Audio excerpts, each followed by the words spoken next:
What is good, everybody? Recently they released a couple of new Endgame Pops, so you know what that means. It's time for another haul. So without further ado, let's get straight into the video.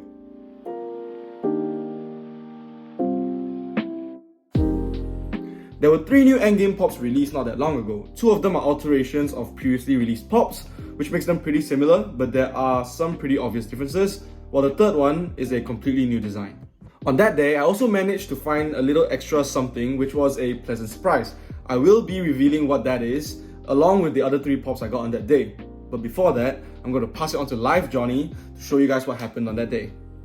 What is good, everybody? It's Live Johnny here. Right now, I'm going to be heading off to EB Games to go purchase some of the Avengers Endgame Pops that I've been looking for. So without further ado, let's go!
Alright guys, so I am back from a pretty successful haul today.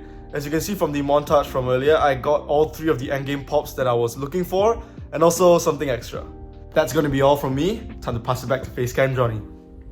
So you might have noticed from the Live Johnny section, I got a Captain America Pop, a Spider-Man Pop, a Scarlet Witch Pop, and also a 4th one from the Captain America Civil War Airport Build-A-Scene set. So with all that said, let's take a look at the Pops. First we have Captain America. When it comes to the pose and features of this Pop, it is exactly the same as its predecessor. The only difference here is the paint job. Instead of the normal paint job it got for its first iteration, this one is metallic. It is one of, if not my favorite Captain America Pops till this date, because not only does it glow in the dark, it also has lightning effects. And if you guys know me by now, I'm a huge fan of implementing superpower effects on Funko Pops. In the movies, his suit was not metallic at all, which makes this Pop not that movie accurate. So this metallic paint job is more just like a gimmick, and I can see how it can be a pretty cool feature to some collectors. Next Endgame Pop of the day, we have Spider-Man. He is in his Iron Spider suit, holding on to the Nano Infinity Gauntlet right there.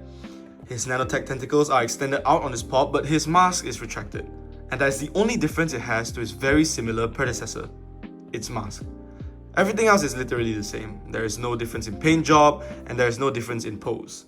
However, the details on his unmasked face are really good. You can see right there on his face that there are some scars, bruises, and other battle scars, which adds a nice touch of movie accuracy to this pop. This pop is also one that does not stand on its two legs, but instead has a mid-air / levitating pose, which is something I always find pretty cool. Last Endgame pop of the day is the Wanda / Scarlet Witch. Now, this is one that I'm really fond of because of its superpower effect. The way they implemented Wanda's chaos magic into this pop is amazing. The way it is shaped is pretty movie accurate as well. Like, it's kind of wavy, unlike the lightning effect's rigid shape, which is good because they're not supposed to look the same.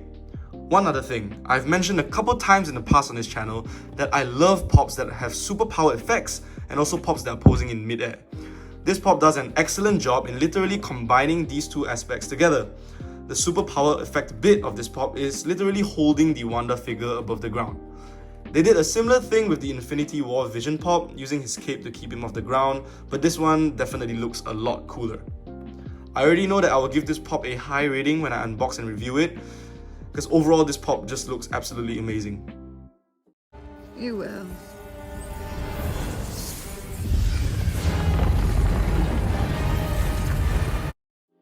The details were on point and it did a great job imitating that scene right there. The last pop I got on the day, which wasn't planned at all, is the Falcon from the Civil War Airport Build-A-Scene set. Now, this was a pleasant surprise because you guys know by now that I'm specifically aiming for the pops in this set, and before that day, I couldn't find it anywhere, so I thought they were all sold out.